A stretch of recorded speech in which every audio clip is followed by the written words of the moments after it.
The new Scott Pilgrim show was one of my most anticipated releases of this year, up there with Spider-Man Across the Spider-Verse and the second season of Invincible. I am a big fan of the movie, and an even bigger fan of the original graphic novels, so when this show was announced, I was interested. And when the main trailer dropped, I was hooked. When I watched the entire show hours after it originally dropped on Netflix, my expectations were high. The actual show not only exceeded those expectations, it drop-kicked them into the sun and left me utterly blindsided, blowing me away and leaving me reconsidering my entire perception of the franchise as a whole. Hell of an emotion to feel at 5 a.m. in the morning. Hi there, and welcome to the fictional city of Toronto, Canada. Depending on how thoroughly finals beat me into a bloody pulp, it's been some weeks since Scott Pilgrim Takes Off, the brand new Scott Pilgrim anime from Bryan Lee O'Malley and Edgar Wright, starring the entirety of the original cast, dropped on Netflix. And it has since completely taken over my life. It makes sense though, right?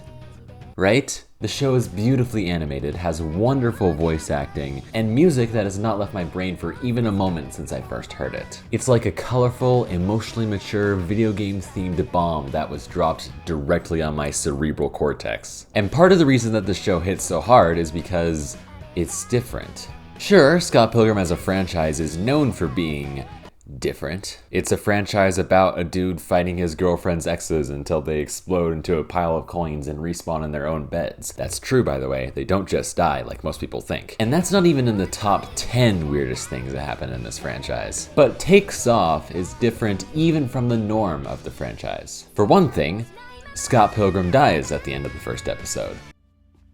I won? I won! Well, not really, but that's the hook. The first episode, beat for beat, follows the plot of other iterations of the story until Matthew Patel seemingly poofs Scott into a pile of coins in a single punch. After that, the story takes a completely different turn. A turn that potentially fixes the franchise's biggest problem. Wow, hey, that's the title of the video. Would you look at that? So the thing about Scott Pilgrim is that the most popular iteration of the work also happens to be the worst version of the story, at least that I've seen. I haven't played the game. Scott Pilgrim vs. the World, the movie, is... Don't get me wrong, it's a good movie. A great movie. One of my favorite movies, even. It's funny, it's well-paced, it has excellent performances, dizzyingly stunning action sequences. Generally, it's just a great example of Edgar Wright's signature fast-paced filmmaking style, and has a killer soundtrack. You know, for a band that is allegedly pretty crappy in-universe, Sex Bob-Omb tends to only make bangers in the studio. Anyway, I really like this movie, and I have for a long time. One of the first public videos on this channel is a review of this movie, and that video is quite bad, so forget I ever mentioned it. Point is, I want to clarify that this movie is good and that I do like it a lot, because now I'm going to be mostly talking about its biggest issues. The first main thing is the time frame. The movie takes place over the course of a few days in comparison to the comic, which takes place over the course of a year or so. This honestly makes sense. In movies, it's hard to tell a story that takes place over a year, since a 2-hour runtime isn't really built to tell a year's worth of story. It's not impossible or even extremely difficult, but it is hard enough to be an understandable change. Where the problem lies, however, is that the original Scott Pilgrim story isn't really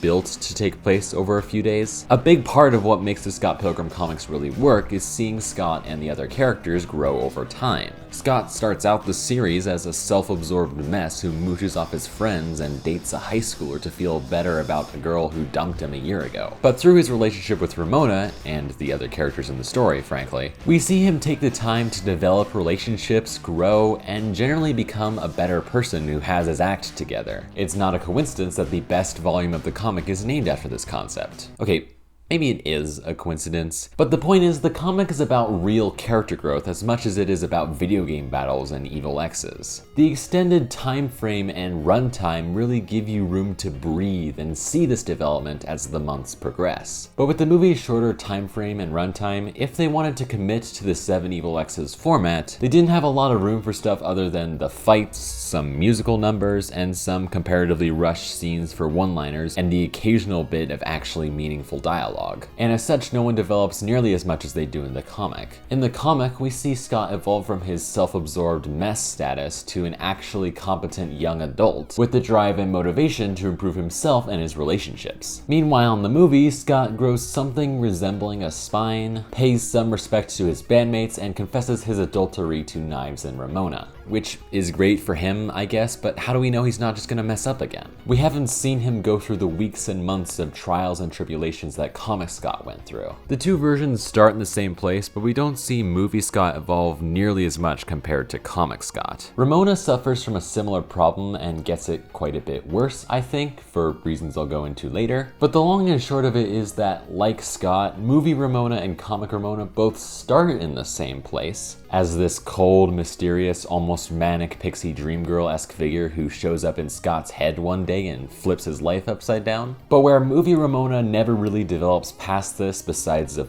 few lines of dialogue, we see comic Ramona actually be a part of Scott's life and become a much warmer and, frankly, fairly normal person to be around. Hell, one of the last scenes in the entire series with her really drives this point home by saying that her big mysterious appearance at the end of the last volume mostly consisted of her just lying around watching TV while trying to work through her emotional baggage. She's just so much more of an actual real person in the comic, and you just don't see that in the movie. And that's just with Scott and Ramona. Characters like Scott and Ramona's exes, including Knives and Envy, get barely anything to work with character-wise. And for everyone else, you can just pretty much forget them being there for anything other than comic relief. There's just not nearly as much depth to the cast in the movie. Again, the movie isn't bad. I think that all of this that we've discussed is fine in the movie as is. But it sticks out like a sore thumb when you directly compare how much better the comic was at these specific aspects. And that is not even the main issue I have with the movie, and to a lesser extent the comic. For that, we have to talk about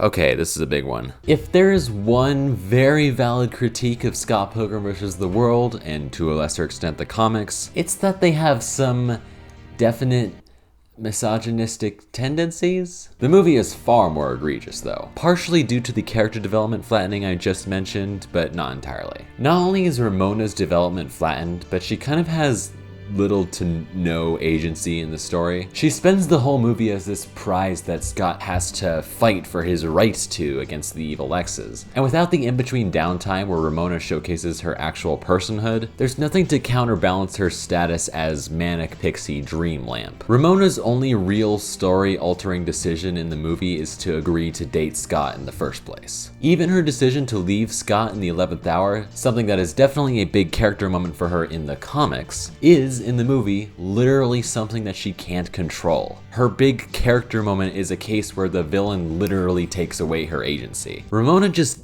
isn't a character in the movie. I mean, not in any real sense. The comics are in a much better place there, with Ramona's disappearance actually having nothing to do with the League of Evil Exes at all, and instead considering the ever-growing issues in her and Scott's relationship, as well as her own personal issues and insecurities. However, the story is still mostly told from Scott's perspective, so we don't really get into the meat of Ramona's character development until the last 2 volumes. Before that, she's definitely still a bit of this manic pixie dream girl role. God, I really hate that term, but I just don't really know what else to describe the role as. If there's a trope name that better describes what I'm thinking of, just let me know. It feels like O'Malley's perspective on relationships matured over the course of the 6 or so years he was writing the comic, and as such, his portrayal of Ramona matured with him. Concerning Ramona's exes, I'm not really a huge fan of how they handle Roxy in the comic, and particularly the movie. There's a Tumblr post by user DEmilyPro, I don't know.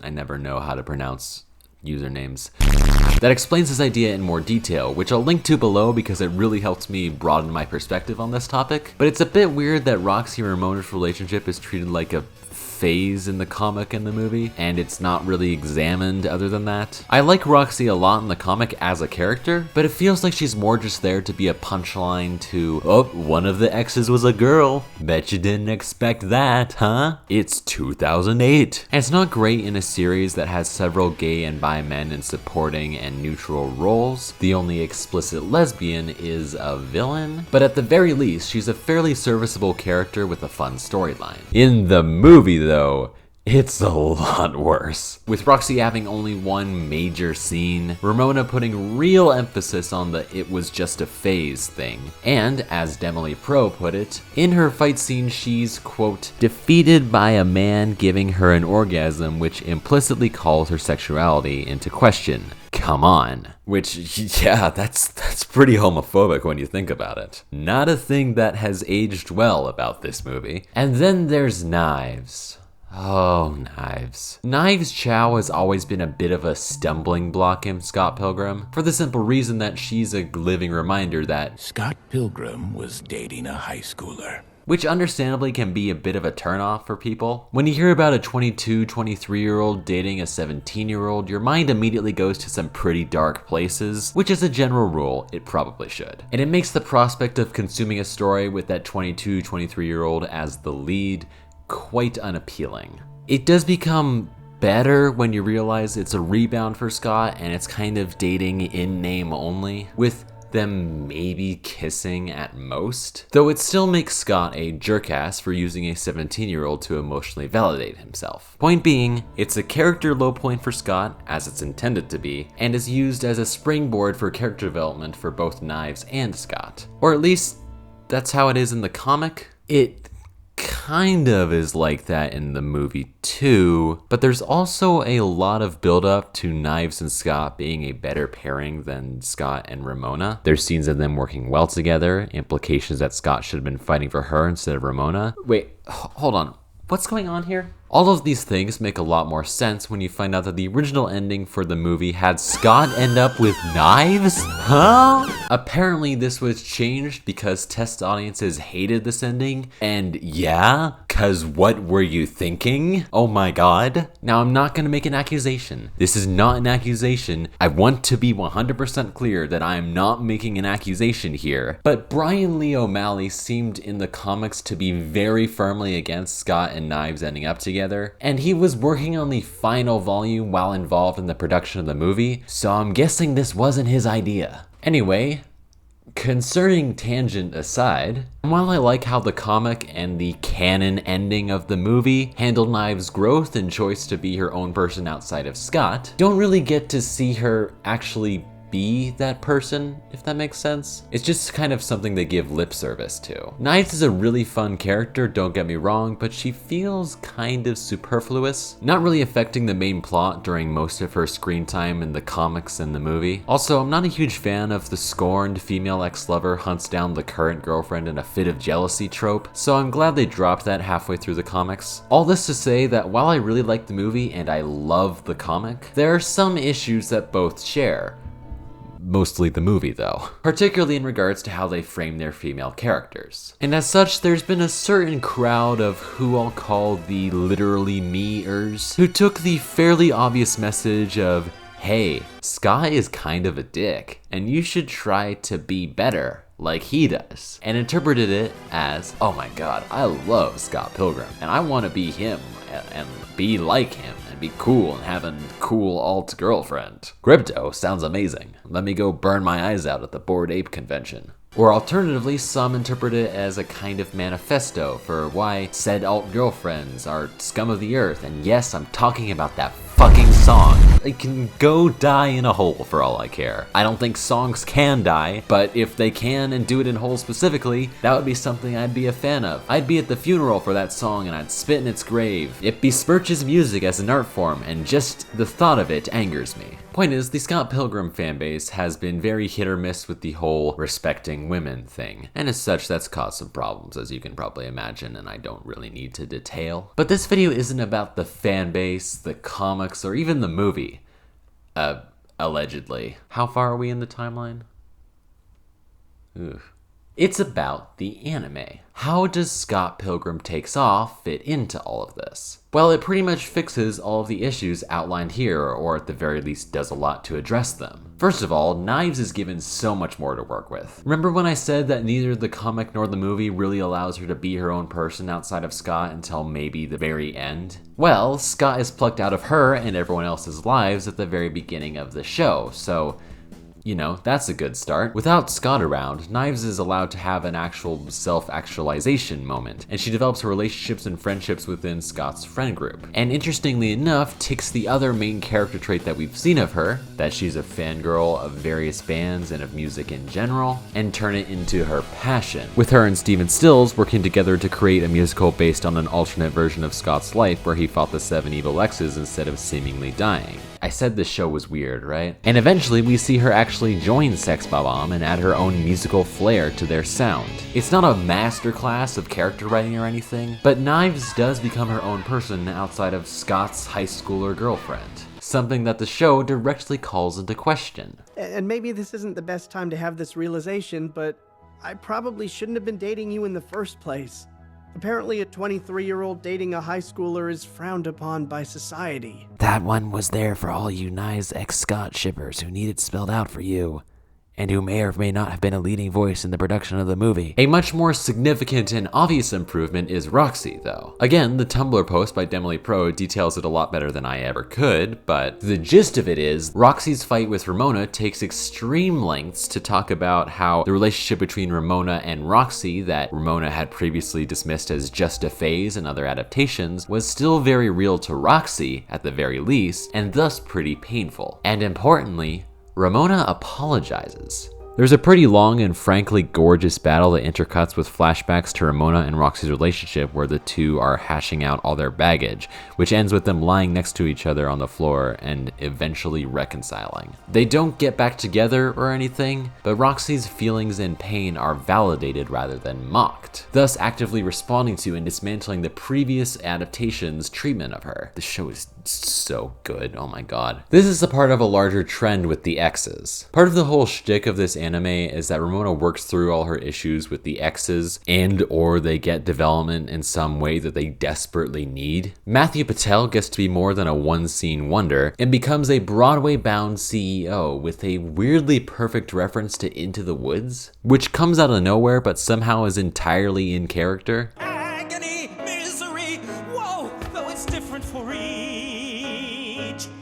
Always 10 steps behind, always 10 feet below, and she's just out of reach. Bryan Lee O'Malley is a theater kid in his heart. I just know it. Lucas, who had his heart broken by Ramona in the comic, gets some closure with Ramona in a way that kind of perfectly blends the soft-spoken, broken-hearted dude of the comic and the charismatic asshole Chris Evans of the movie. Todd is broken out of his douchey veneer by a harsh shattering of his own sexuality in the best episode of the entire show, solely because of Wallace Wells. I love Wallace Wells. Best Scott Pilgrim character. Even the twins, who are seemingly doomed to be lost in the shuffle of the other exes, get their relationships with Ramona fleshed out through flashbacks as well, and even serve as the vehicle for the alternate retelling of the story that we're seeing in the first place. Gideon doesn't really get a whole lot of development as a character, but we do see a new dimension of him in this weirdly perfect power couple with Julie. They're so evil, I love them. It's a really welcome change to see all of the exes fleshed out more as people in this story. But possibly the most interesting change is the one that everyone's been talking about, the one that I've been dancing around, the one that potentially fixes the biggest issue in the franchise. Ramona is now the protagonist. Cause Scott's gone now. Who else for the protagonist role to fall to besides Ramona? Ramona being the center of the story facilitates so much. All that development for the evil exes I was just talking about, it doesn't really happen if Scott, a dude who has no idea who they are, fights them without any real connection. But Ramona, who actually has history with them because they're her exes, is the perfect catalyst for that development. It's why the show doesn't really have a lot of development for Scott's exes like Envy and Kim, compared to the comics anyway. But hey, the movie accomplished that lack of development too, and they had Scott as the lead, so we're still winning here. But actually focusing on Ramona here, they address something that is implied to be resolved in the comics, but is not really addressed and barely glossed over in the movie. Scott absolutely has relationship issues and commitment issues and just issues all around, but so does Ramona. Ramona's string of evil exes is the result of her own bad choices and poorly handled relationship endings. Or lack of endings, I should say. Part of the reason so many of her exes are so invested in her years later that they're willing to form a league of evil exes is because she never really ends relationships properly. She just sort of takes off. This is something that's highlighted in the comic. When Scott and Ramona's relationship reaches an ATL, that's a all-time low, not Atlanta, she literally disappears in a flash of light rather than face said issues. She can't really accept living with the consequences of the past, so she's constantly on the move, getting a job doing deliveries, always dyeing and re-dyeing her hair different colors, and moving to entirely different countries to get out of old relationships. It's even implied to still be a problem in the future of her and Scott's relationship, with a rough patch being characterized by her leaving to do deliveries again. Ramona even says at the end, upon seeing a future Scott and Ramona that still continued to fall victim to the lack of commitment issues, and after she's gone on her whole journey reconciling with the exes and engaging in closure, that she's done running. Scott develops absolutely, but this show is about Ramona's arc, where she ironically changes to know that she doesn't need constant change. She's even finally happy with her hair color in the final episode, symbolizing this satisfaction. Though personally I would have stuck with the blue and purple look, but you know, to each their own. All of this is great, but it's pretty much perfect when you remember that almost everyone's biggest issue with the Scott Pilgrim story is Ramona. Or to be more accurate, what isn't there when you look at Ramona. The comic only really tackles her issues in a major way for the first time in volume 5 of 6, and the movie has little to nothing to speak of her as far as actual character work goes. The anime does the opposite. It puts the well-trodden ground of Scott and his story in the back seat and focuses on exploring as much unexplored Ramona ground as they can. It takes the most underdeveloped parts of the story and tackles them head on, fleshing out this world and characters to an extent never seen before. And incidentally, it does so in a way that addresses the more parts of the original comics and movies and fixes them up. It was a really nice surprise. When the anime first aired on Netflix, Bryan Lee O'Malley and his co-creator for the show, BenDavid Grabinski, did an interview with IGN, where they talked about the new story direction. The two both collectively decided that they didn't want to do a straightforward adaptation of the comics fairly early on, with O'Malley expressing that he felt a bit creatively stifled by the existence of the comics and the movie. There are scenes here and there that are pretty much direct from the books, where it made sense. But it was just all about finding new paths and new ways of looking at these characters. And alternate forms of conflict resolution, I guess, as opposed to just the fight. There's new reconciliations and conversations that never happened in the original, and things like that. Grabinski also said that they wanted to keep those watching the show on their toes. I didn't want to have a story where you ever felt like you could start to do laundry while watching it, or you could check out and be like, I know where we're at, he's about to fight this X. I hope it's completely unpredictable and keeps you from being able to just relax in that way. It's clear that these two men set out to take O'Malley's story and do something interesting and new with it, while still being a reflection of the original. Looking back at the direction the show took and seeing where they let this train of thought lead, it's clear that they achieved that goal. Scott Pilgrim Takes Off is an energetic, inventive whirlwind that keeps you guessing the whole way through. It completely revitalizes the spirit of a franchise that had its last major entry 13 years ago, while still keeping that spirit alive in the modern era. And as it happens, it fixes some of its biggest issues, polishing an already beautiful gemstone. All we need now is that Lisa Miller spinoff. Come on, Bryan. You can make it happen. Thank you so much for watching this video. This might be my last video of 2023, depending on how things shake out. And if that's the case, thanks so much for an excellent year on this channel. And I hope that my break next year flies by. Feel free to like the video, comment any thoughts you may or may not have had, share with anyone you think might like it, or even subscribe for more of that sweet, sweet content. I sincerely hope that you enjoyed this video and that I made your day just that little bit better. And I guess I'll see you in the next video. Bye.